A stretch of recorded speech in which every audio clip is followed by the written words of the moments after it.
ಮೈಸೂರು ನಗರಾಭಿವೃದ್ಧಿ ಪ್ರಾಧಿಕಾರದಲ್ಲಿ ನಡೆದಿರುವಂತಹ ಬೃಹತ್ ಹಗರಣಕ್ಕೆ ಸಂಬಂಧಿಸಿದಂತೆ ಮೂಡ ಕಚೇರಿಗೆ ಭೈರತಿ ಸುರೇಶ್ ಅವರು ಆಗಮಿಸಿದ್ದಾರೆ. ನಗರಾಭಿವೃದ್ಧಿ ಸಚಿವ ಭೈರತಿ ಸುರೇಶ್ ಆಗಮಿಸಿದ್ದಾರೆ. ನ್ಯೂಸ್ ಫಸ್ಟ್ ವರದಿಯ ಬೆನ್ನಲ್ಲೇ ರಾಜ್ಯ ಸರ್ಕಾರ ಎಚ್ಚೆತ್ತುಕೊಂಡಿದೆ. ನಗರಾಭಿವೃದ್ಧಿ ಸಚಿವರ ನೇತೃತ್ವದಲ್ಲಿ ನಗರಾಭಿವೃದ್ಧಿ ಕಚೇರಿಯಲ್ಲಿ ಮೂಡ ಕಚೇರಿಯಲ್ಲಿ ಸಭೆ ನಡೆಯೋದಕ್ಕಿದೆ. ನಿನ್ನೆ ನನಗೂ ಇದಕ್ಕೂ ಸಂಬಂಧವೇ ಇಲ್ಲ ಅಂತ ಸಚಿವರು ಹೇಳಿಕೊಂಡಿದ್ರು. ಮೈಸೂರು ಶಾಸಕರು, ಪರಿಷತ್ ಸದಸ್ಯರು, ಅಧಿಕಾರಿಗಳ ಜೊತೆ ಈಗ ಸಭೆ ನಡೆಸೋದಕ್ಕಿದ್ದಾರೆ. ಸಚಿವರ ವಿರುದ್ಧ ಕೃಷ್ಣರಾಜ ಕ್ಷೇತ್ರದ ಬಿಜೆಪಿ ಶಾಸಕರು ಆರೋಪವನ್ನ ಕೂಡ ಮಾಡಿದರು. ಸಭೆಯಲ್ಲಿ ಕೇಸನ್ನ ತನಿಖೆಗೆ ವಹಿಸುವಂತ ತೀರ್ಮಾನವನ್ನ ತೆಗೆದುಕೊಳ್ಳುವಂತ ಸಾಧ್ಯತೆ ಇದೆ. ಮೈಸೂರು ನಗರಾಭಿವೃದ್ಧಿ ಪ್ರಾಧಿಕಾರದಲ್ಲಿ ನಡೆದಿರುವಂತಹ ಬೃಹತ್ ಹಗರಣಕ್ಕೆ ಸಂಬಂಧಿಸಿದಂತೆ ತನಿಖೆ ನಡೆಯುವಂತ ಸಾಧ್ಯತೆಗಳು ಕಾಣ್ತಾ ಇದೆ. ಹೆಚ್ಚಿನ ಡೀಟೇಲ್ ನೀಡೋದಕ್ಕೆ ನಮ್ಮ ಪ್ರತಿನಿಧಿ ರವಿ ಪಾಂಡವಪುರ ನೇರ ಸಂಪರ್ಕದಲ್ಲಿ. ರವಿ, ಈಗ ನಗರಾಭಿವೃದ್ಧಿ ಸಚಿವರ ಆಗಮನ ಆಗಿದೆ ಅಂತಂದ್ರೆ ಏನ್ ನಿರ್ಧಾರ ತೆಗೆದುಕೊಳ್ಳುವಂತ ಸಾಧ್ಯತೆ ಇದೆ ಈ ಕೇಸಲ್ಲಿ? ಪ್ರಮುಖವಾಗಿ ಮೈಸೂರು ನಗರಾಭಿವೃದ್ಧಿ ಪ್ರಾಧಿಕಾರದಲ್ಲಿ ನಡೆದಂತಹ ಅವ್ಯವಹಾರಗಳನ್ನು ಕುರಿತಂತೆ ನ್ಯೂಸ್ ಫಸ್ಟ್ ವಿಸ್ತೃತವಾಗಿ ವರದಿಗಳನ್ನು ಬಿತ್ತರ ಮಾಡುವಂಥ ಕೆಲಸಕ್ಕೆ ಮುಂದಾಗಿತ್ತು.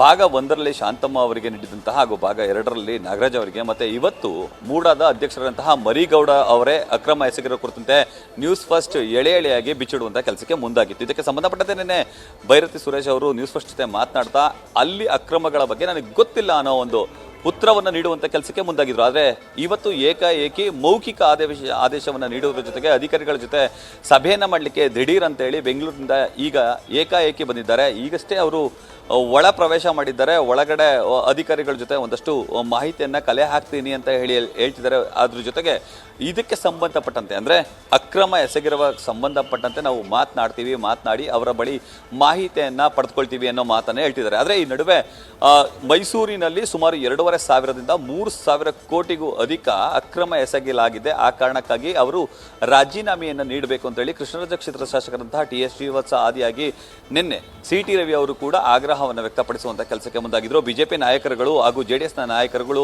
ಒತ್ತಾಯ ಮಾಡುವಂಥ ಕೆಲಸಕ್ಕೆ ಮುಂದಾಗ್ತಿದ್ದಾರೆ. ಇನ್ನು ಯಾವುದೇ ಕಾರಣಕ್ಕೂ ಇಲ್ಲಿ ಅಂದರೆ ಅಕ್ರಮ ಎಸಗಿದ್ದಾರೆ ಅಂತ ಗೊತ್ತಾದರೆ ನಾನು ಯಾವುದೇ ಕಾರಣಕ್ಕೂ ಸುಮ್ಮನೆ ಇರಲಿಕ್ಕಿಲ್ಲ, ನಾವು ಹೋರಾಟವನ್ನು ಮಾಡ್ತೀವಿ ಅಂತೇಳಿ ಬಿಜೆಪಿಯ ನಾಯಕರುಗಳು ಒಂದೆಡೆ ಪ್ರತಿಭಟನೆಗೆ ಅಣಿ ಆಗ್ತಿದ್ದಾರೆ. ಇದರ ನಡುವೆ ಮೈಸೂರಿನ ಮೂಡ ಕಚೇರಿಯ ವೇಳೆ ಕನ್ನಡಪರ ಸಂಘಟನೆಗಳು ಕೂಡ ಪ್ರತಿಭಟನೆ ನಡೆಸಿದ್ದಾವೆ. ಪ್ರತಿಭಟನೆ ನಡೆಸಿ ಭೈರತಿ ಸುರೇಶ್ ಅವರು ರಾಜೀನಾಮೆಯನ್ನು ನೀಡಬೇಕು ಅಂತೇಳಿ ಆಗ್ರಹವನ್ನು ವ್ಯಕ್ತಪಡಿಸ್ತಾರೆ. ಇದರ ಬೆನ್ನಲ್ಲೇ ಈಗ ಭೈರತಿ ಸುರೇಶ್ ಅವರು ಆಗಮಿಸಿರೋದು ನಿಜಕ್ಕೂ ಕುತೂಹಲ ಮೂಡಿಸಿದೆ.